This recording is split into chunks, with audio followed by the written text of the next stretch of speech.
aqui é a irmã Regina. A irmã Regina é da terra dos baianos arretado, sabe? Euclides da Cunha. Não sei se vocês já ouviram falar na Guerra dos Canudos. Ali os canudenses se revoltaram contra os baianos da capital. Houve uma grande matança de gente ali. E quase eles tomaram o domínio do estado da Bahia. Verdade, não é? Os canudenses são fortes, hein? Boa noite, bom dia, boa noite, igreja. O irmão Joaquim falou que eu sou de Euclides da Cunha. Vamos consertar o negócio aqui. Eu sou baiana de Salvador. Salvador, Bahia, Brasil. Agora passei um período em Euclides da Cunha, que o Papai do Céu me levou para lá com um propósito, né? Como me trouxe para cá também com um propósito, nesse momento, vou tentar. Tenho quantos minutos, pelo amor de Jesus Cristo? 5? 4,5. Ele já tomou 1. Misericórdia, Deus. 7. Para a glória de Deus, né? Hoje eu estou aqui porque eu não sentia prazer onde eu estava. Como o pastor Marcelo acabou de pregar, né? Precisamos sentir prazer. E andei por muitos lugares aí e eu não sentia esse prazer. Eu não sentia esta paz. Eu não sentia esta alegria. Então, Papai do Céu até mesmo permite que passemos por alguns lugares, mas Ele vem lapidando, Ele vem tirando, Ele vem trazendo até colocar onde Ele quer. E quando nós obedecemos, é só glória e aleluia para o nosso Deus. Amém? Então, vou contar rapidinho, porque tem que falar dos meus pais para chegar na história onde eu vou chegar. Meus pais, 2 jovens da cidade de Euclides da Cunha, interior da Bahia, se casaram lá no interior, foram morar em Salvador. Dali, obedecendo a ordem do mestre, eles começaram a multiplicar. Começaram a ter filhos e não tiveram poucos, não foram poucos, viu? Bastante filhos. Foi um total de 11. Vivo nós tem 7 mulheres, 2 homens, são quantos? 7, 2, 9. Fora os que minha mãe criou. Desses 9, meus pais, para acelerar o processo, como eu vou tentar acelerar aqui também, eles tiveram gêmeos. Minha mãe ficou grávida de gêmeos 3 vezes. Dessas 3 gravidez de gêmeos, nasceu eu. Juntamente com Reginaldo. Tem Regina, Reginaldo, Maria Cristina, Cristina Maria e, por fim, que elas não gostam do nome, tem Crispina e Crispiniana. Ainda bem que esse nome não é o meu. Então, meus pais tiveram esses filhos e eles foram induzidos, já eram idólatras, né? Não conheciam ainda o Deus vivo, e foram induzidos a fazer oferendas para adorar outros deuses, porque de cada gêmeo um era muito doentinho e falavam, um dos 2 vai morrer. Regina era muito doentinha, Regina pode morrer a qualquer momento. De Maria Cristina, Cristina Maria, Cristina era muito doente. De Crispina e Crispiniana, Crispiniana era muito doentinha. Então corre e vai fazer oferenda, senão de cada filho tu vai perder um aí, de cada gêmeo. Então isso eles fizeram. Eles fizeram primeiro por amor, amando os filhos, com medo de perder esses filhos, eles começaram a fazer oferendas a outros deuses. E eu nasci, praticamente me criei nisso aí, né? Nesse hábito, nesse costume da religião afro, né? Do candomblé.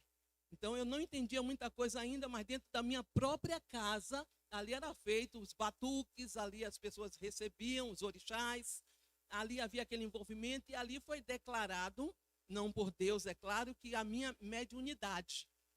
Daí também começou o negócio rodar, girar, que eu acordava, dormia num lugar, acordava em outro, e assim lá vai, né? Uma bagunça geral, respeitando aqueles que servem, aqueles que hoje ainda são adeptos, né? Disso aí, não vamos desrespeitar, não é porque eu passei por isso, mas do mesmo jeito que o Papai do Céu me tirou de lá, pode tirar tantos outros também que queiram, amém? Então, passei por esse processo dentro da minha própria casa. Ali eu cresci, ali com essa tal dessa mediunidade, eu como sendo uma das gêmeas mais velhas e sendo a que tinha mediunidade, eu tinha que carregar aquele tacho enorme na cabeça. Meus pais davam caruru, muito grande, fazia fila, era muita gente, né? Matava animais, aquelas coisas todas, aqueles sacrifícios, e passavam-se 7 dias aquelas oferendas ali. Depois de 7 dias, quem que tinha que carregar aquele tacho enorme com aquela comida podre, fedida na cabeça? Regina. Mas eu louvo e agradeço a Deus que o Papai do Céu já estava de olho em mim. Ele já tinha me escolhido desde o ventre da minha mãe. Então não importava pelo que eu ia passar, não importava. Ele tinha um propósito, ele tem um propósito e conduziu tudo até aqui para a glória do nome dele. Amém? Então passei por todo esse processo na minha infância, adolescência, juventude, casei e acabei me casando com um jovem que também os pais deles também eram também adeptos, né? Então saí da Bahia, casei e não deu certo esse casamento com a minha filha de 1 ano. Quando tinha 1 aninho, nos separamos, a Ritinha, nos separamos, ele veio para São Paulo, eu fiquei na Bahia, depois vem Regina para São Paulo, morei aqui em Carapicuíba durante 7 anos. Foram os piores 7 anos da minha vida. Ano de vergonha, humilhação, em que o inimigo pensou, ele até pensou e tentou ser vitorioso na minha vida. Mas Papai do Céu esteve comigo em todo o tempo. Eu já vi pessoas dizerem assim, mas em tal lugar Deus não está. Em determinado lugar, ó, Deus não está lá. Deus não está, Deus não está. E eu digo para vocês que ali dentro daquele centro, onde a minha sogra era a pessoa principal ali, o meu ex-marido era ele quem batia os atabaques. Ali, quando começava a bater os atabaques, eu não via mais nada, né? Manifestava literalmente, eu não via, não sabia o que era que fazia, eu só contava um depois, que pisava em brasa, fumava charuto, bebia cachaça e etc e tal, né? Então, passando por tudo isso, eu, sendo a minha sogra, a que regia tudo ali, o meu ex-marido também era uma pessoa forte ali naquele negócio. Então, eu fiquei muito doente, eu era muito doente, e aquela coisa toda precisa fazer uma obrigação. Chamada uma obrigação maior. Essa obrigação maior, eu fiquei presa num quartinho durante 7 dias. Nesse quartinho, recebi sangue de bicho no meu corpo, na minha cabeça, comi comidas somente ali, aquelas coisas ali que eram selecionadas, porque estava havendo uma preparação para eu ser cortada, pintada e catulada. Mas para a glória de Deus não cheguei a passar por esse processo. Porque precisava entrar uma outra pessoa junto comigo, que eles chamam de Iaô. Precisava entrar uma outra pessoa. Quando o orixá é feminino, segundo eles, tem sexo, né? Precisava entrar alguém que o orixá fosse masculino. E só que não tinha ninguém, escolheram quem? Eu já tinha tido a minha segunda filhinha, escolheram a minha filha para entrar comigo. Era praticamente um bebezinho. E aí eu não aceitei aquilo. Porque como eu não tinha prazer nessas coisas, eu estava ali porque eu fui criada naquilo, acabei indo, e a minha filha tinha que entrar, minha filha caçula, foi escolhida para entrar comigo ali no roncó, para juntamente nós sermos raspada, tinha que raspar, tinha que dar os cortes no corpo, aquela coisa toda, e eu não aceitei. E ali de dentro daquele quartinho, não vou entrar em detalhe com relação a nomes, porque o nome que tem que ser glorificado aqui é o nome do nosso Deus, sempre e sempre. De dentro daquele quartinho, quando eu fiquei sabendo que a minha filha caçula tinha que entrar comigo, na época Deus já tinha livrado, e tinha muito abençoada, viu? Eu sei que durante um período ela não entendeu, mas Papai do Céu tirou ela primeiro com mão forte. Ela adoeceu muito, ela teve que ir embora para Salvador, fui criada lá com a minha mãe, e eu fiquei no meu dilema aqui, porque Papai do Céu falou, não, ó, separa isso aqui. E a minha filha, infelizmente a minha filha caçula passou por um processo também, que era vestida, né? Botavam bebida na boca da minha filha, aquela coisa toda, e disseram, a sua filha vai ter que entrar. Aí eu não aceitei aquilo, e dali de dentro daquele quartinho, eu não sabia o que era orar, eu achava que eu estava rezando. Eu dizia assim, Deus, se o Senhor existe, me tira daqui e não permita que a minha filha entre nesse negócio. Gente, eu não sei mais o que foi que aconteceu depois dali. Eu sei que, por um momento assim, eu tive alguma coisa assim na minha memória, não sei se foi manifestação, o que foi. Eu sei que eu comecei a rasgar as coisas, quebrar aquelas coisas que estavam no meu pescoço. Então, com isso, tinha muita vela, muita coisa, aquilo lá virou, derramou, começou a pegar fogo nas cortinas. Eu ficava dentro desse quarto, era fechado por fora. Quem abria era a minha sogra. Ela abria para poder eu bebi aquele negócio terrível, era sangue de animal, era água podre, chamada água de abor, era para levantar 3, 4 horas da manhã para tomar o banho frio lá fora, com aquela água podre, era uma água fedida, cheia de bicho, era o meu banho, né? Então, estava tendo essa preparação. Então, dali de dentro, eu clamei ao Deus vivo, e Ele estendeu a mão forte e me socorreu. Deus usou uma pessoa dali de dentro mesmo, usou a irmã da minha sogra, que quando eu saí dali, que quando a minha sogra abriu, que senti o cheiro de coisa queimada, abriu a porta, eu fugi. Eu estava com uma saia, somente aqui, aquele saião comprido, saí porta fora, saí correndo, eu ia sair pelo portão afora. Ela me abraçou e ela me levou, me recolheu para a casa dela, que era tudo uma área grande, morava todo no mesmo quintal, uma bagunça terrível, foi uma invasão, invadimos lá um terreno, eu não tive coragem de invadir não, viu? Eles foram invadir, eu fiquei em casa cuidando das crianças. Tinha medo de ser presa. Acho que a polícia pegava, batia, fazia acontecer. Eu falava, não, eu fico com as crianças, vocês vão. Invadiram um terreno enorme. Gente, eu morei ali em Carapicuíba, em barraco de madeira, barraco de tábua, coberto de plástico preto. Meu banheiro tinha um telhado lindo, maravilhoso. Era aqueles plásticos preto de lixo. Só pela misericórdia de Deus. Era um cômodo e esse banheiro, onde nós morávamos. Aí tinha uma ocasião daqui, um barraquinho dali, tudo no mesmo terreno. Morava a família toda, era tudo ali. Ali mesmo era onde tinha o centro, onde tinha como é que eu falo? O Rococó, isso, ele tem um nome aqui para o negócio, o Rococó. Então, era assim.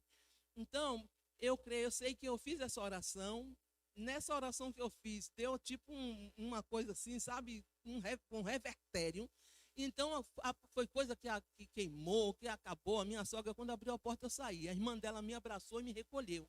Me acolheu na casa dela, me escondeu para eu não sair rua fora. Com isso, eu não voltei mais, porque ali eu fui ameaçada. Depois, quando vira lá, emborca os pratos, não sei o que a pessoa fica doida, fica louca e tal, porque desrespeitou ali os orixás e aquela coisa toda. Então, eu saí dali de dentro, fui recolhida, abraçada por essa senhora, e a minha sogra fez todo o que tinha que fazer lá, contra todo o trabalho, segundo ela dizendo que era contra, porque eu estava ofendendo os orixás, né? Saí, não respeitei. Com isso, a irmã da minha sogra arrumou trabalho para mim. Eu estava muito doente, mesmo assim eu fui trabalhar. E para a glória de Deus, Deus me colocou na casa de uma advogada, doutora Carmen Lia. E aí eu contei a minha história para ela. Essa irmã da minha sogra me deu álbuns de fotografia que tinha fotos da minha filha tomando champanhe, da minha filha cheia de conta no pescoço, cheia de colar, cheia de coisa, toda vestidinha, caracterizada, aquela coisa toda. E aí eu expliquei, mostrei tudo para a doutora Carmen Lia. Ela falou assim, isso aqui é um crime, não pode fazer isso com uma criança. Eu falei, mas eu não posso fazer nada. Eu vim disso aí, a minha sogra, meu marido, todo mundo, ela falou, e você quer voltar para isso? Eu falei, não, eu fugi de lá. E a irmã dela me arrumou esse emprego aqui, vim trabalhar com a senhora. Mas só que eu saí, eles prenderam. Eu saí, mas eles não deixaram eu sair com a menina. Eles prenderam a menina. Comecei a trabalhar, voltava para tentar ver a minha filha, a menina era escondida. Escondiam ela dentro do guarda-roupa, eu ouvia só o choro. Uma vez eu tive que ir na delegacia, que eu passei a dormir no trabalho, né? Tive que ir na delegacia do bairro para um policial descer comigo para eu poder ver a minha filha. Escondiam a menina, de cada portão eu chamava, ouvia o choro da menina, mas não podia ver a menina. Mas Deus é tão maravilhoso que fez com que a minha sogra levasse a minha filha lá no meu trabalho. A menina adoeceu, teve muita febre, levou a menina lá. E quando ela chegou lá, o porteiro avisou. Tem uma senhora aqui chamada fulana de tal, está com uma criancinha. A senhora conhece? Eu falei, conheço. A menina é minha filha e a senhora é minha sogra. Pode mandar subir. Subiu. Quando ela subiu, eu imediatamente deixei servir um lanchinho para ela, fui para o quarto, peguei o telefone da minha patroa e liguei. Doutora Carmen Lia, a minha sogra está aqui com a minha filha, o que é que eu faço? Não deixe ela sair com a menina. Pronto, isso mesmo eu fiz. Nós conversamos, eles lancharam. Na hora de ir embora, ela falou assim, tchau, tchau. Eu falei, tchau, mas a minha filha você não leva. Segurei. Ela falou, mas vou fazer, vou acontecer, e seu marido vem aqui, e tal, a menina vai de qualquer jeito. Eu falei, não vai.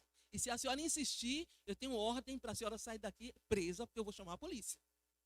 Aí peguei sério mesmo, falei sério com ela, ela aí não quis, ela viu que eu estava falando sério, ela foi embora, vou deixar, mas fulano de tal vem pegar, né? No caso, o pai da menina iria pegar a menina. Só que a minha patroa chegou, expliquei a situação para ela, ela falou, não deixa levar a menina, não levou a menina.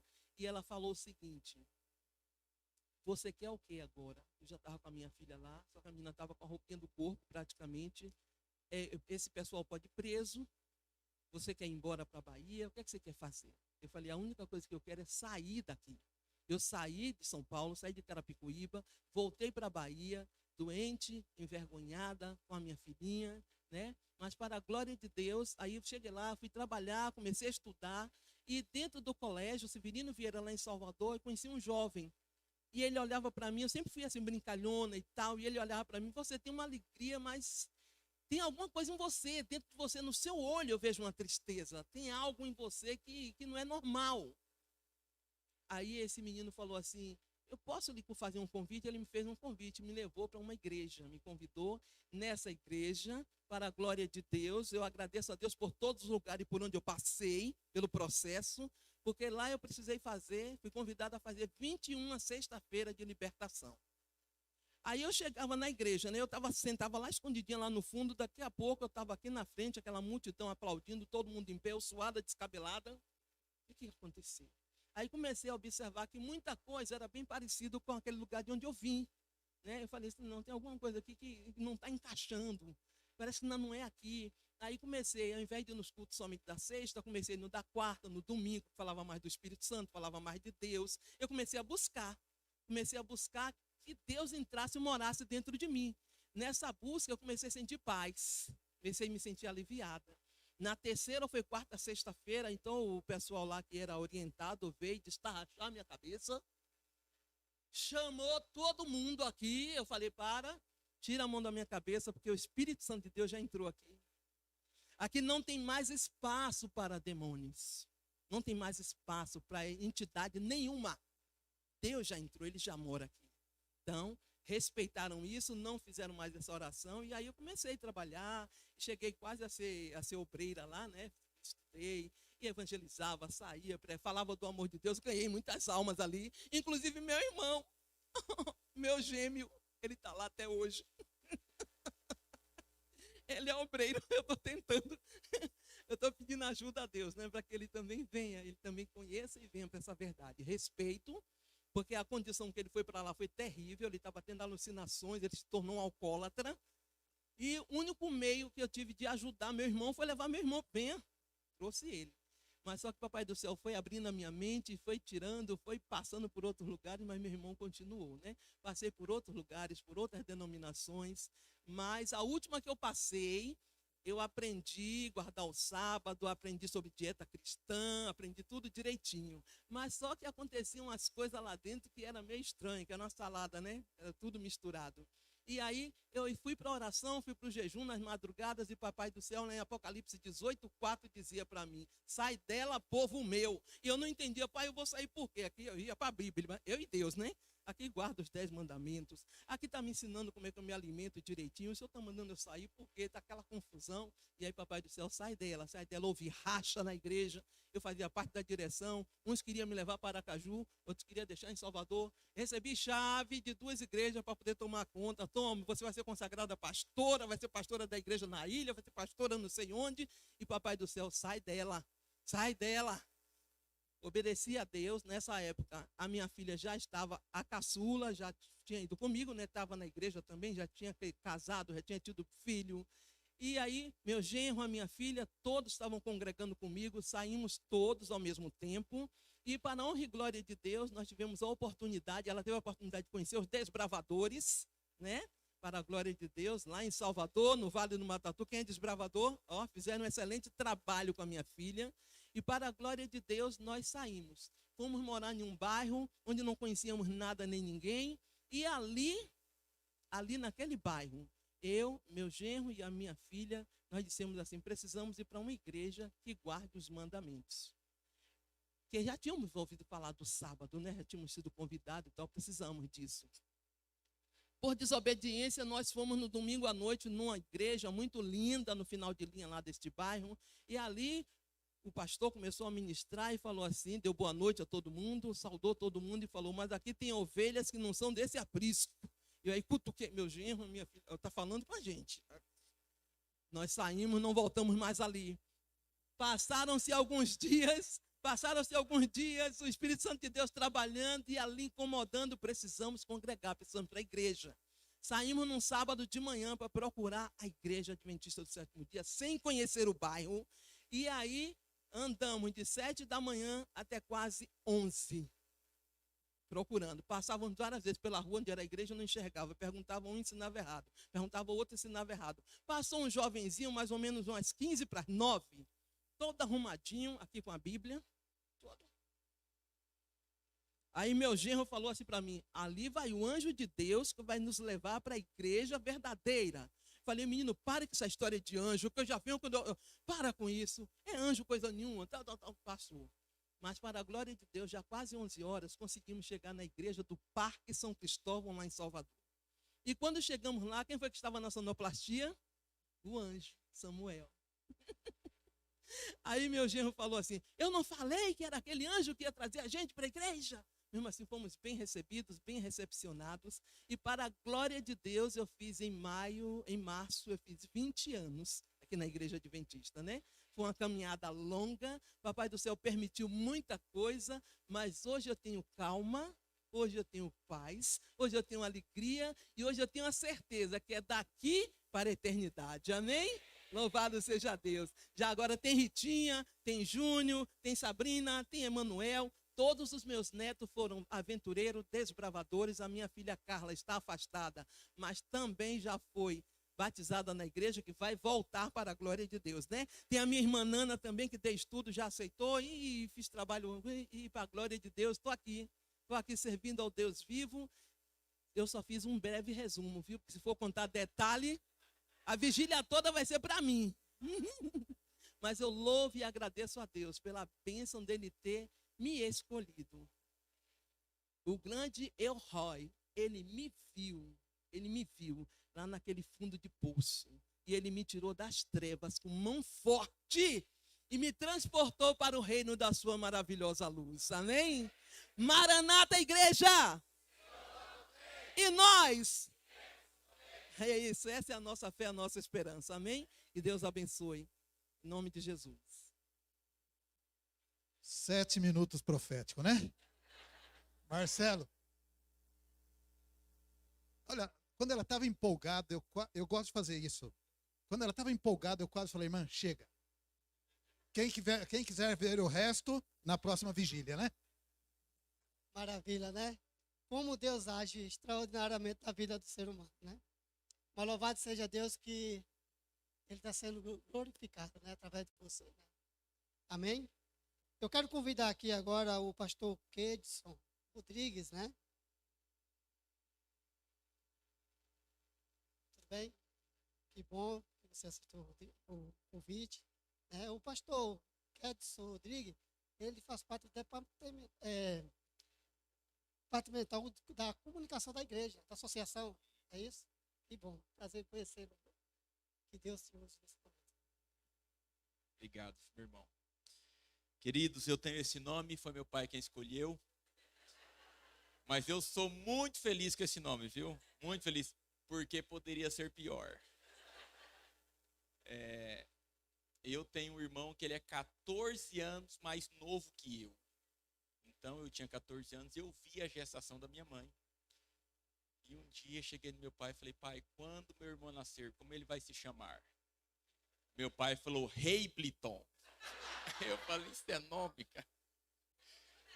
Então poderia ser pior. E reunimos ali a família, minha mãe, eu, minha irmã, que é mais velha que eu, minha irmã mais nova. Foi uma luta para convencer o meu pai de que não deveria ser Heibliton. E aí mudamos, ele colocou o nome do meu irmão de Keilon. Não, melhor, né? Melhor. Ficou então lá em casa, minha irmã mais velha é Kate, eu sou o segundo Keidson, Keitiane e Keilon. Olha aí, que coisa.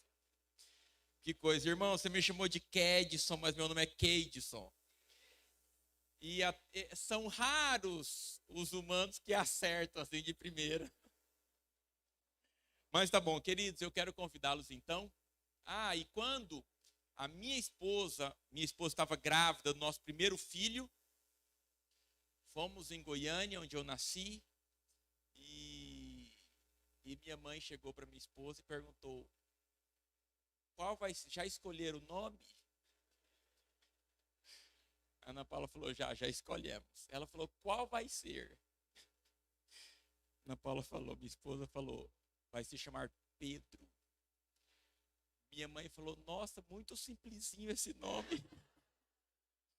Minha esposa falou: mas a senhora queria que a gente fizesse o mesmo que vocês fizeram? E aí lá em casa o nome dos meus filhos são todos simples, tá? É Pedro, João e Paulo. Tá bom? Não queremos dificultar mais nada na vida. Já. Queridos, então eu quero convidá-los para uma breve reflexão. O tema que eu escolhi, eu fiquei muito preocupado com os comentários que o Abel fez, porque, pelo menos comigo, eu não gosto mesmo, que crie em mim, expectativa. Ele criou em vocês, né? Quando cria em mim expectativa, porque normalmente eu já tenho expectativa muito alta das coisas. E quando cria expectativa, eu já vou imaginando aquela coisa. Então, em mim, eu não gosto que crie expectativa. Espero que de fato a mensagem seja para a honra e glória do nosso Deus. Abel, eu fiquei muito feliz e honrado com esse convite. O Abel é uma pessoa que eu tenho um carinho muito especial por ele, porque, olha, os 5 melhores meses do meu ministério, e como eu fui feliz ali naquele distrito. Fui muito feliz. Fui por 5 meses pastor ali no distrito de Ipiranga. E até hoje, quando eu vou por ali, que eu passo em frente da igreja do Ipiranga, do Moinho Velho, de São João do Clima, olha, eu lembro com muita saudade. Tá? Mas Deus tem os caminhos dele, vai dirigindo a gente. E o Abel me ajudava ali, foi uma grande bênção que eu passei ali. Tá bom? Vamos lá então? Levítico capítulo 16, verso 29. Abel, você vai se surpreender com esse texto, porque eu fiz algumas alterações aqui na mensagem. Mas eu gostaria de Levítico capítulo 16, verso 29. 16, verso 29. Diz assim. Encontraram? Amém. Isso vos será por estatuto perpétuo. No 7º mês, aos 10 dias do mês, afligireis a vossa alma, e nenhuma obra fareis, nem o natural, nem o estrangeiro que peregrina entre vós. A ênfase que eu quero dar aqui essa noite, ao ler esse verso, é: afligireis a vossa alma. A ideia desse texto aqui, que é um ambiente de adoração, era o texto que era a maneira como as pessoas deveriam vir para adorar a Deus. Está aqui em Levítico capítulo 16, verso 29. A ideia é de se humilhar perante Deus como alguém que busca uma bênção especial. E eu coloquei aqui vários textos que são paralelos a essa ideia. A ideia de adorar, de buscar, de afligir a alma, de suplicar a Deus. Então eu vou ler vários textos aqui e todos têm esse pano de fundo, têm essa ideia por trás, tá? De se humilhar, de buscar, de clamar, de rogar a Deus uma bênção especial. Por exemplo, leio aqui para vocês Gênesis capítulo 17, verso 3, que diz assim, ó: prostrou Abrão rosto em terra, e Deus lhe falou: quanto a mim, será contigo a minha aliança, serás pai de numerosas nações. A ideia que quando prostrou Abrão rosto em terra, era a ideia de afligir, era a ideia de se humilhar, a ideia de orar e clamar a Deus. Essa era a ideia. Abraão prostrou rosto em terra. Quando nós vamos para Josué capítulo 10, versos 12 ao 14, nós encontramos ali assim: então Josué falou ao Senhor no dia Queridos, normalmente assim, eu vou mencionando, se você quiser ir anotando, porque toda vez, são vários textos, toda vez que eu for esperar abrir, vai tomar assim, demandar um tempo maior. Então você pode anotar e depois na sua casa, fazer como os bereanos, lá de Atos capítulo 17, você pode anotar, chegar em casa e conferir, tá ok? Então, estou em Josué capítulo 10, verso 12 ao 14. Então Josué falou ao Senhor, no dia em que o Senhor entregou os amorreus nas mãos dos filhos de Israel, e disse na presença dos israelitas, Sol, detente em Gibeão, e tu, lua, no vale de Aijalon. E o sol se deteve, e a lua parou, até que o povo se vingou dos seus inimigos. Não está isto escrito no livro dos justos?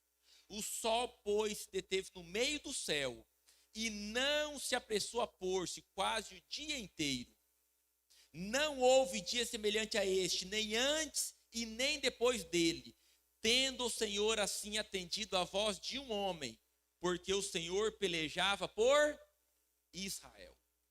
Queridos, é um texto muito poderoso, um texto muito bonito. E se eu perguntar para você, o que chamou a atenção nesse texto? O que você diria?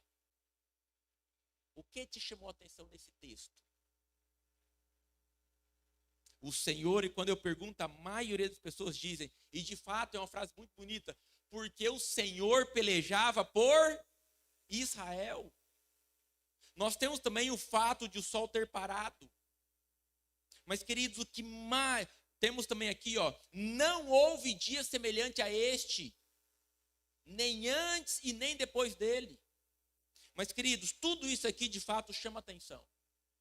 Mas o texto que eu gostaria de dar destaque, o texto que mais me chama atenção, o texto que fortalece a minha fé, que abençoa a minha caminhada cristã, é o fato, tendo o Senhor atendido a voz de um homem, porque o Senhor pelejava por Israel. Queridos, isso aqui me chama atenção. Porque o exército de Israel, o exército que Josué comandava, tinha de 30 a 40 mil homens. E o relato bíblico disse que um deles clamou, e Deus ouviu a voz de um homem, porque o Senhor pelejava por Israel. Sabe o que isso quer dizer? Que se você clamar, se você suplicar o poder de Deus, se você lá na sua casa colocar seus joelhos no chão e suplicar pelas bênçãos e milagres de Deus, Deus vai ouvir o seu clamor. Aqui poderia dizer assim, olha, quando todo o exército de Israel clamou, quando os 40 mil homens que Josué liderava se ajoelharam, então Deus fez o milagre. É assim que diz o texto? Aqui diz que um homem clamou e Deus ouviu o clamor de Josué, porque ele clamou a Deus. Esse texto me encanta. Eu me lembro, queridos, eu estava comportando para ir para o colégio. Eu já tinha já tinha prestado vestibular, já tinha pago o primeiro mês que era a matrícula, e eu precisava comportar agora para ir de fato para o colégio. Então, foram reunidos ali vários jovens em uma escola em Goiânia, e lá nessa escola, e eu estava muito preocupado se eu iria conseguir ir para o colégio ou não. E aí, quando você fica assim preocupado, com medo, ansioso, você normalmente ora mais, né? E tinha em média ali uns 100 jovens, e uma sala enorme, talvez um pouco menor do que essa igreja, e tinham vários colchões assim no chão, colchão fininho, daqueles assim, daquele tempo. Hoje o portador dorme em triliche, né? Mas era um colchãozinho assim fininho. Todos, como esses bancos estão aqui, todos alinhados, um do lado do outro, e aquela machaiada dormia ali. E eu me lembro que eu saí 10 horas, tinha que estar na cama, no colchão, e eu me levantei e saí pelo corredor. E quando eu vinha passando assim, o pastor, que era o diretor na época, ele era fortão, tinha uma voz fina, ele falou assim: para onde você vai? Eu falei: vou orar. Ele falou: ninguém vai orar aqui não, volta para a cama. E eu voltei, né? Porque ele pensou que eu estava dizendo que ia orar, mas que não ia coisa nenhuma. Eu voltei para a cama, eu deitei e fiquei acordado. Eu falei: quando o pastor for embora e todo mundo dormir, eu vou levantar. Fiquei no colchão, vi que todo mundo dormiu, vi que o pastor também já não estava mais por ali. Eu levantei e fui orar. E eu me lembro exatamente onde eu estava. Tinha, na área assim da escola, tinha um banquinho de concreto, em volta, formava um U assim. E eu me ajoelhei ali para orar e eu estava muito preocupado, estava ansioso, estava angustiado, eu estava com medo. E eu me ajoelhei ali para orar e orei. Queridos, eu não conto, ninguém aqui nunca me viu contando isso que eu vou contar aqui agora. Mas eu estava ali orando e eu senti no meu ombro uma mão. Era noite, eu já estava preocupado com a fala do pastor, né? Eu estava ali sozinho e quando eu senti a mão no meu ombro, irmãos, eu senti assim um gelo vindo aqui. E eu abri o rosto e eu olhei para o lado que a mão vinha, que era o lado esquerdo. E quando eu olhei, eu tive a nítida impressão de ter visto o mesmo Jesus que eu via nas músicas que cantavam na igreja.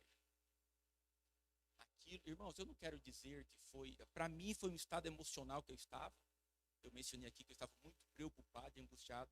Pode de fato ter sido, mas eu não saio contando, olha, vi, não sei. Foi a impressão que eu tive. Queridos, mas aquilo me deu forças. E eu tive a certeza de que Cristo estava comigo naquela batalha.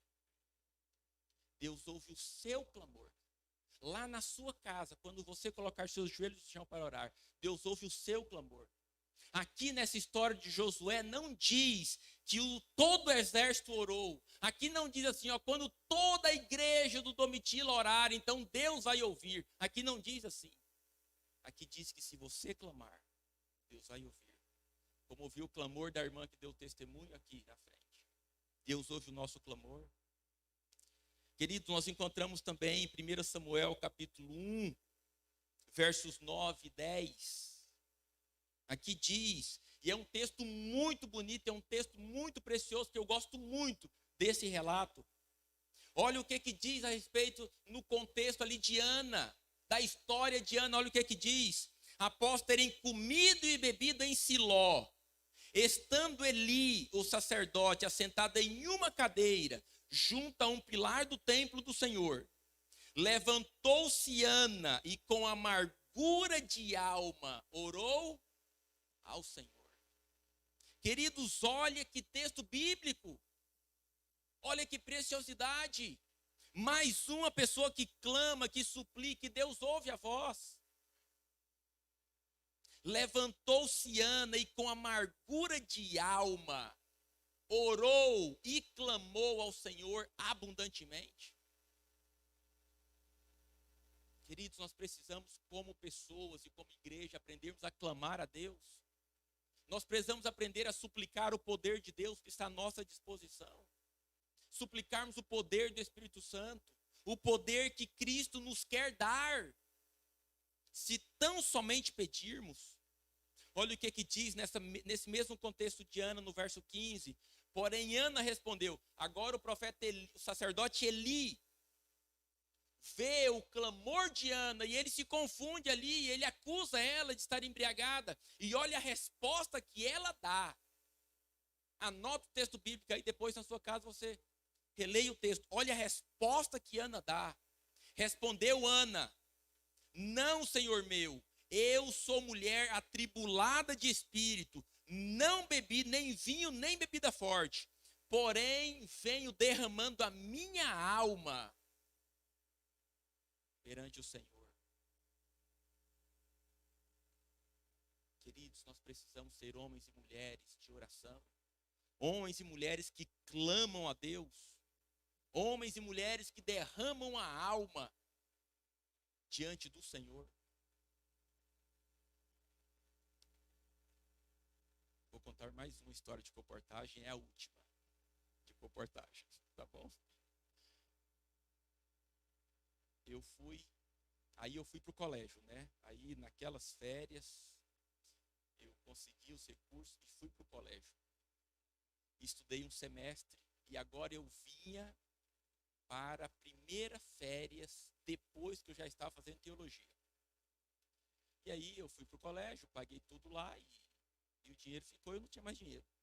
Então, para eu vir comportar, compraram as passagens e me entregaram as passagens. Então, eram várias passagens. Eu fui do UNASP para Engenheiro Coelho, de Engenheiro Coelho para Limeira, de Limeira para Goiânia, de Goiânia para Iporá e de Iporá para Aragarças.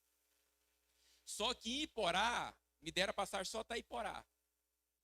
E o dinheiro acabou. Eu cheguei para o líder e falei para ele, líder, ó, eu não tenho dinheiro para comprar passagem. Ele falou, vai lá e vê quanto é a passagem. Fui lá na rodoviária, olhei, R$17. Voltei e falei, ó, R$17 a passagem. Ele falou, então toma 20. Eu falei, nossa, vou fugir com o resto. Fortuna que ele me deu. Ele me deu R$20, comprei a passagem e fui para Aragarças. Irmãos, um comportor, quando ele está assim, vai comportar para conseguir os recursos para voltar para o colégio, ele não fica tranquilo, né? Ele fica assim agoniado, ele quer ver o campo, ele quer saber como que são as casas, ele quer ver como que é a cidade, ele fica assim. E eu peguei o ônibus em Iporá e fui para Aragarças. E eu fui na janela olhando assim, ansioso para ver a cidade chegar. E o ônibus descia assim uma serra, e da serra dava para ver a cidade, foi se aproximando. E quando eu vi a cidade, eu falei, meu Deus, que cidade feia. Senhor, como que vai ser esse negócio aqui? E eu tomei assim, e você já está preocupado, angustiado. E eu vi a cidade, não gostei, me angustiei mais ainda. Eu falei, Senhor, preciso ir embora. Aqui nessa cidade não dá para tirar bolsa. Quando o ônibus encostou na rodoviária, eu desci do ônibus, primeira coisa que eu fiz, qual foi? Perguntar quanto era a passagem de volta. Eu falei, moço, quanto é a passagem de volta? Ele falou, R$17. Irmãos, eu não voltei porque eu não tinha R$14. Porque se eu tivesse, eu tinha voltado. Eu perguntei onde era a igreja. Ó, a igreja é uma cidade pequena, tinha uns 20 mil habitantes. Ó, a igreja adventista é aqui, vai e tal.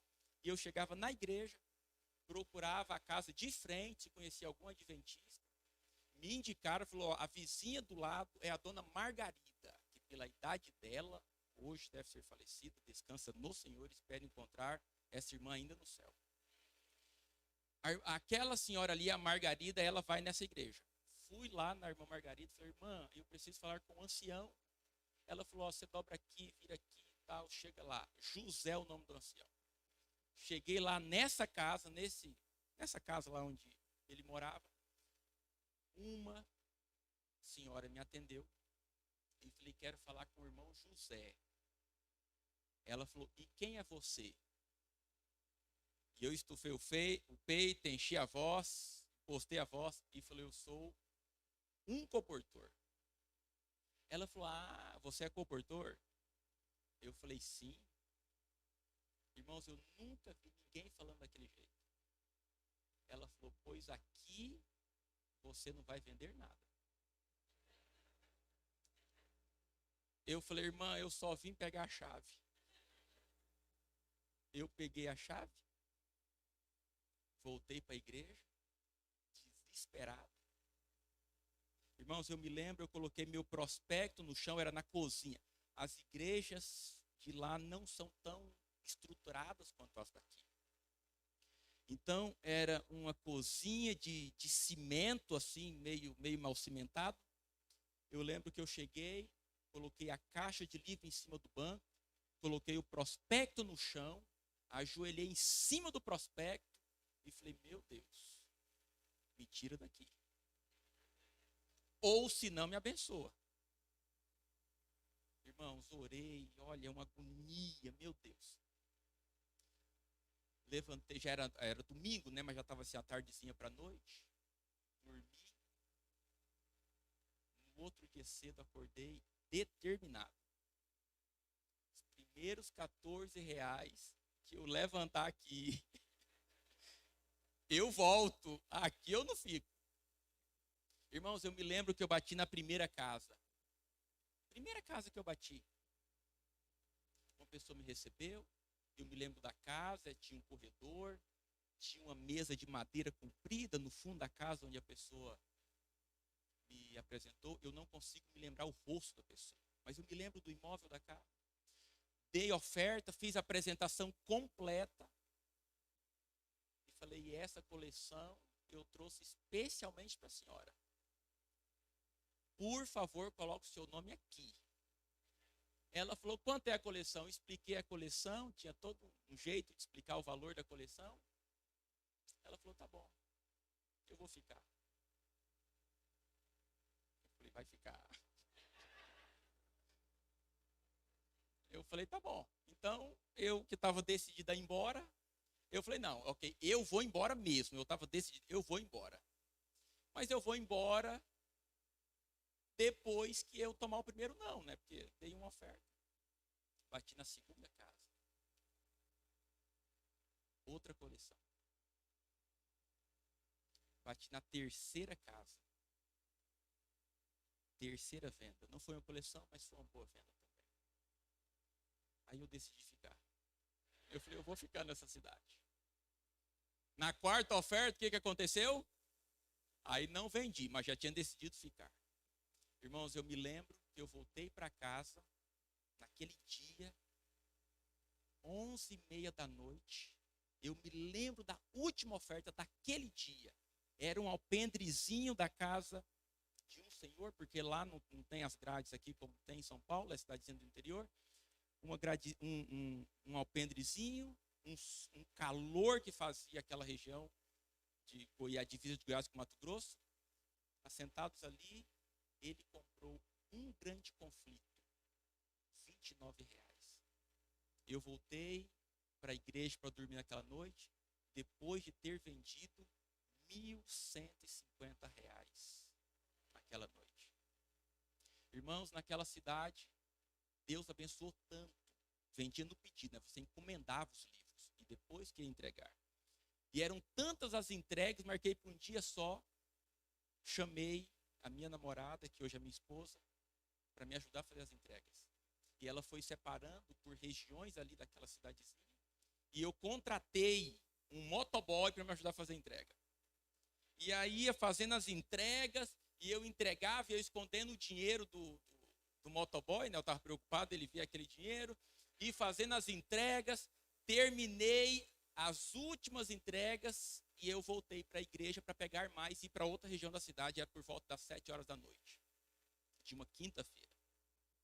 E aquela irmã, que eu só vi no primeiro dia que eu cheguei, que disse que não ia vender nada, eu só vi ela agora no último dia. Irmãos, eu já tinha várias caixas vazias assim no canto da cozinha, e quando eu entrei na cozinha, ela me viu e falou, parece que você vendeu bem aqui, né? E olhou para as caixas. Eu falei, é porque a senhora não viu quantas caixas eu já joguei fora. Eu de ficar humilde, né? Não, queria ainda tirar uma. É porque a senhora não viu quantas caixas eu joguei fora. Terminei as últimas entregas, 11h30 da noite. O ônibus saía 00:30 de Aragarças para Goiânia. Fui para a rodoviária com a Ana Paula, comprei as passagens, liguei para o pastor que era o diretor, E falei, pastor, terminei todas as entregas. Eu tinha ali hoje uma boa, eu tinha ali em média, se fosse atualizar hoje, eu tinha ali comigo uns 30 mil reais, se fosse atualizar para hoje. Eu falei, pastor, terminei as entregas. Ele falou, e o dinheiro? Eu falei, pastor, tá aqui.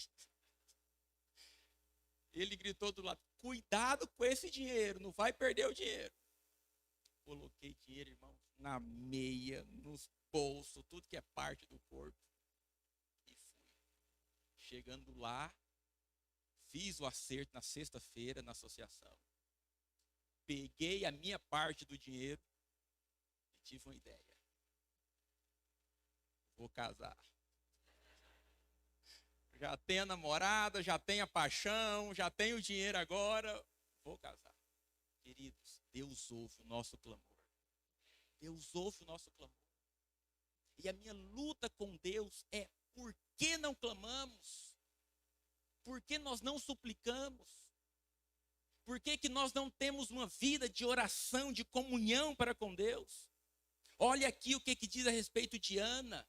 Ela derramava, ela disse assim: venho derramando a minha alma perante Deus. Queridos, no contexto de arrependimento de Manassés. Manassés foi o pior rei de Israel. E assim, é quase que inexplicável. Por que que o pior rei de Israel foi o que mais reinou? E eu pergunto para Deus, Senhor, por que que o pior, o Senhor deixou ficar 55 anos no poder, reinando? A Bíblia diz que Manassés matou tantas pessoas que escorria sangue na praça central da cidade, de tanta gente que ele matou e mandou matar. Ele não só errava, como fazia o povo errar. Imagina um homem desse. Sacrificou seus filhos a Moloque. Imagina um pai que sacrifica os filhos. E nessa maldade toda, ele foi preso, foi capturado, e lá ele se arrependeu. E olha o que a Bíblia diz. Ele, angustiado, suplicou deveras ao Senhor seu Deus, e muito se humilhou perante o Senhor. E o que a Bíblia diz? Que Deus lhe foi favorável. Querido, seja qual for o pedido que você fizer, seja por bênção espiritual, seja por um milagre, seja por arrependimento de pecados, seja por abandono de vícios, seja por abandono da vida errônea que leva. Aqui diz que se você clamar, Deus vai ouvir. Irmãos, porque aqui não tem ninguém que tenha feito nenhum por cento do que Manassés fez. Por mais difícil que tenha sido a sua vida, ninguém foi tão mal quanto Manassés. Mas ele clamou a Deus, e Deus ouviu, e Deus lhe foi favorável, e restituiu ele no trono. Porque quando alguém se humilha perante Deus, quando alguém clama a Deus, quando você implora e clama ao Senhor, Deus ouve a sua voz. Olha o que diz em Daniel capítulo 2, capítulo 10, versos 2 e 3. Naqueles dias, eu, Daniel, pranteei 3 semanas. Olha aqui Daniel clamando a Deus. Quando nós vamos agora para Neemias. Neemias, ele estava trabalhando em Babilônia, e aí vem o mensageiro de Jerusalém. E agora, Neemias pergunta para o mensageiro, como que está Jerusalém? E aí o mensageiro responde, Neemias, disseram-me, o mensageiro diz para Neemias, os restantes que não foram levados para o exílio e se acham lá na província, estão em grande miséria e desprezo. Os muros de Jerusalém estão derribados e as suas portas queimadas. Tendo ouvido essas palavras, agora Neemias falando, tendo ouvido essas palavras, assentei-me e chorei, e lamentei por alguns dias. e estive jejuando e orando perante o Deus dos céus. Quando você vê que a nossa igreja passa por dificuldades, quando você vê que os jovens da igreja não estão vindo mais como deveria vir, quando você vê que alguns bancos estão vazios, o que você faz? Reclama, condena, ou você clama a Deus? Olha a postura de Neemias. Quando ele viu o estado caótico que estava em Jerusalém, o que ele falou? Eu chorei e clamei a Deus. Queridos, o chamado de Deus para nós é para sermos homens e mulheres de oração. Homens e mulheres que clamam a Deus. Homens e mulheres que se humilham perante o Senhor. Olha o que Neemias disse. Tendo ouvido essas palavras, tendo ouvido da situação terrível que estava em Jerusalém, assentei-me e chorei, e estive jejuando e orando perante o Deus dos céus. Esdras, agora Esdras. Então, olha aqui um detalhezinho um detalhe importante da oração de Neemias. Neemias esteve orando e jejuando, clamando a Deus, suplicando o poder de Deus, suplicando a interferência divina por 4 meses. Se você for em Neemias capítulo 1, lá diz que Neemias começou a orar no mês de Quisleu.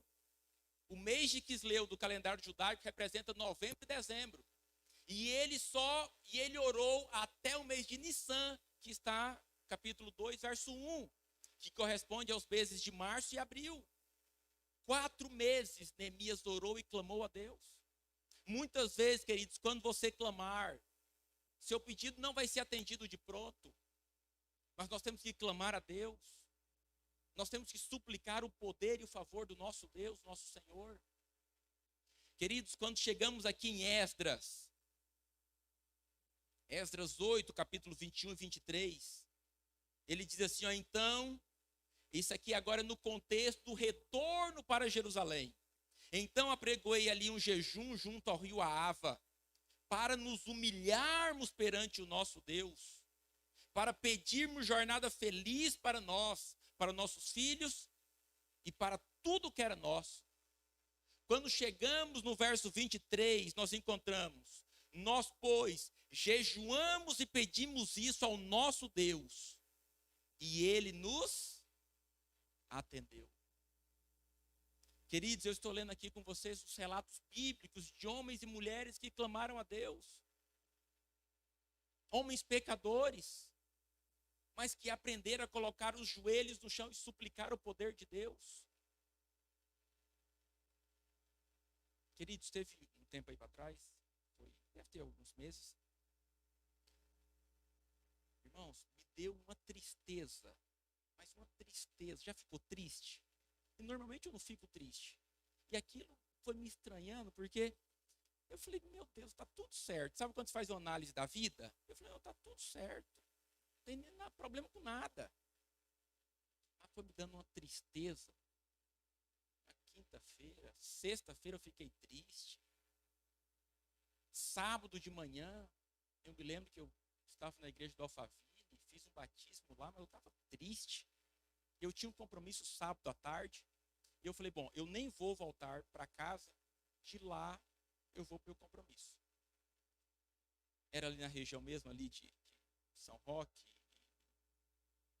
e Barueri. Eu falei, vou ficar por aqui. Eu tinha colocado algumas laranjas no carro. Peguei ali um trechozinho da Castelo. Parei ali naquelas lojas ali da estrada. Almocei as laranjas. Dormi um pouquinho no carro. Mas eu estava muito triste. E eu conversando com Deus, perguntando por quê. E aí eu tive uma ideia, falei, antes do meu compromisso, eu vou subir naquele morro. E lá em São Roque tem um morro chamado Morro do Saboó. E aí, sábado à tarde, eu subi o morro. Postei o carro lá, fui até onde o carro deu para chegar e subi o morro. Subi Eu falei, lá em cima eu vou orar. E subi, um vento gostoso no rosto. Quando chegou lá em cima, eu planejando orar, tinha outro lá que estava orando. E aí tinha uma barraquinha, uma barraca mesmo, desse acampamento pequeno. E de lá de dentro da barraca, um homem orando. E eu fui chegando, fui me aproximando, fui achando até engraçado, fui me aproximando. Um celular lá de dentro, estava com ele, tocou. Aí eu pensei, vai atender ou vai orar? Vamos ver o que. Ele atendeu. Filha, estou aqui orando, filha. Ela deve ter falado alguma coisa para ele. Filha, não vai decidir nada. Não vai decidir nada. Eu falei para você que você só vai decidir na segunda-feira, filha. Eu estou aqui desde ontem e vou sair daqui segunda-feira. Eu falei, meu Deus, eu vim orar aqui rapidinho. E ele, não, olha, filha, não, filha, só segunda-feira. Eu acho que ela insistia, era alguma coisa assim, das palavras que ele dizia, devia ser alguma coisa ali no contexto de casamento. Não, filha, você não vai fazer nada. Ele também espera, filha, ele também espera. Segunda-feira que você vai decidir. Filha, eu estou aqui clamando a Deus, apresentando o caso a Deus. E quando eu terminar de apresentar o caso a Deus, você decide. Aí eu vou te falar o que Deus disse. Tá bom? Eu sentei ali do lado da barraca um pouquinho, fiquei, ouvi um pouco aquele homem orar, aí ele deu uma pausa, aí eu orei, ali, minha oração. Eu falei, antes de eu ir embora, eu tenho que ver quem que é esse homem.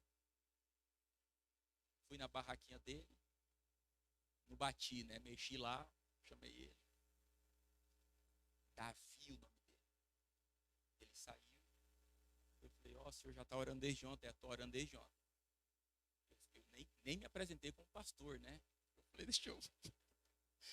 E ele está aqui, veio orar, está 3 dias, eu que sou pastor, orei 10 minutos e vou embora. Não vou nem me apresentar. Ele é da cidade de Osasco. Ele falou, não, eu vim aqui, minha filha está passando por um problema sério. E eu vim aqui apresentar o caso da minha filha para Deus. Irmãos, como aquilo mexeu comigo. Eu falei, por que nós não oramos? Por que nós não clamamos a Deus? Ele falou, vou orar por você. E veio pondo a mão na minha cabeça. Eu falei, não, a minha cabeça ninguém mexe. Você tira a mão para lá. Ele falou, mas eu posso orar por você? Eu falei, pode. Ele falou, tem algum pedido específico? Eu nem lembro o pedido que eu fiz. Irmãos, eu saí dali, tristeza acabou. Eu não me lembro nem pelo que eu estava triste. Aliás, nem soube por que eu estava triste. Queridos, quando nós clamamos, Deus ouve o nosso clamor. Mas precisamos aprender a ser homens e mulheres de oração. Clamarmos pelo poder de Deus. Queridos, olha aqui o que diz em 2 Crônicas, capítulo 7, verso 14. Um verso muito conhecido de todos nós. E aqui diz assim, ó, se o meu povo, todo mundo sabe esse verso. Olha a condição que Deus coloca. Salomão está orando, inspirado por Deus. Agora ele fala, se o meu povo,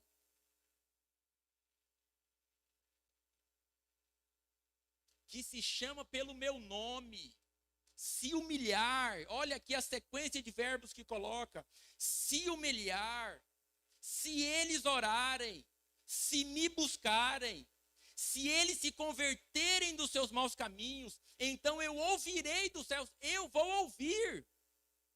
Deus está afirmando aqui, eu vou ouvir. Se você clamar, se você orar, se você buscar, eu vou ouvir.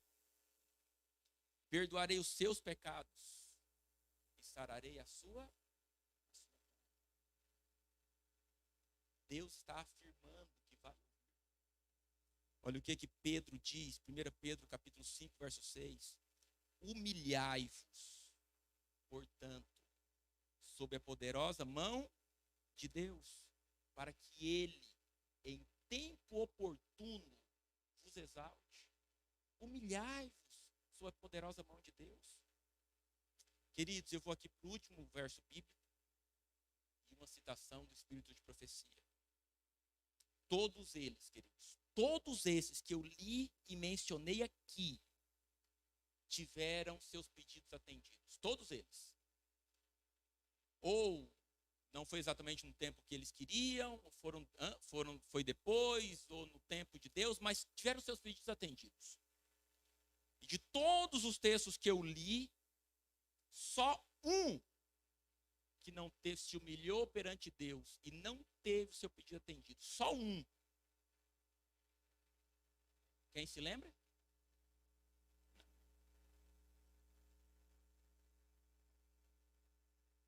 Só um não teve pedido atendido. Mateus capítulo 26, verso 38. Então lhes disse: a minha alma está profundamente triste até a morte. Ficai aqui comigo e vigiai. Adiantando-se um pouco, prostrou-se sobre o seu rosto, orando e dizendo: meu Pai, se possível, passe de mim esse cálice. Todavia, não seja como eu quero, e sim como tu queres. O único que eu encontrei na Bíblia, queridos, que clamou a Deus, que se humilhou perante Deus, que implorou a Deus, suou sangue e não teve o seu pedido atendido. Por causa de mim e por causa de você. Para a nossa salvação. E eu termino lendo um dos meus textos preferidos do Espírito de Profecia. Diz assim, ó: aqueles que buscam ao Senhor em segredo, contando-lhe suas necessidades e pedindo auxílio, não rogarão em vão. Teu Pai, que vê em segredo, te recompensará publicamente. À medida que fizermos de Cristo nosso companheiro diário, havemos de sentir que as forças de um mundo invisível se encontram todas ao redor de nós. E, pelo contemplar a Jesus, seremos transformados à sua imagem. Somos transformados pela contemplação. O caráter é abrandado, refinado e enobrecido para o reino celeste. O seguro resultado de nosso trato e convívio com nosso Senhor será o acréscimo de piedade, de pureza e fervor. Haverá progressiva inteligência na oração. Recebemos assim uma educação divina, o que é ilustrado por uma vida de diligência e de zelo. A alma que se volve para Deus em busca de auxílio, de apoio, de poder, mediante diária e fervorosa oração, terá aspirações nobres, percepções claras da verdade e do dever, altos propósitos de ação e uma contínua fome e sede de justiça. Mantendo comunhão com Deus, seremos habilitados a difundir, a pregar para os outros, através do nosso convívio com eles, a luz, a paz e a serenidade que reinam em nosso coração, a difundir a luz que reina em nosso coração, a força obtida na oração a Deus, unida ao perseverante esforço, no exercitar a mente, na reflexão e no cuidado, prepara a pessoa para os deveres diários e mantém o espírito em paz em todas as circunstâncias. Se nos achegarmos a Deus, Ele porá em nossos lábios uma palavra para dirigir-lhe, isto é, um louvor ao seu nome. Ele nos ensinará o acento do cântico dos anjos, ações de graças a nosso Pai Celestial. Em todo o ato da vida, manifestar-se-ão a luz e o amor de um Salvador a residir em nós. Olha como termina. As perturbações exteriores não atingem uma vida vivida pela fé no Filho de Deus. Vou repetir. As perturbações exteriores não atingem uma vida vivida pela fé no Filho de Deus. Queridos, o meu apelo, não vou pedir ninguém para levantar, vir aqui à frente, mas o meu apelo. Eu não vim aqui pregar, dizer que eu sou doutor em oração ou em comunhão com Deus. Mas eu gostaria de dizer que eu entrei na luta. Para lutar com Deus, para clamar, e é uma luta mesmo. E é uma luta. Gostei muito da mensagem aqui do pastor Marcelo, porque é uma luta. E o meu apelo é convidar você para essa luta também. Você pode não ser um homem ou mulher de oração. Talvez não seja o ideal que Deus preconizou para nós. Mas eu quero convidar para ser um homem e mulher de luta, de oração e comunhão com Deus. Amém.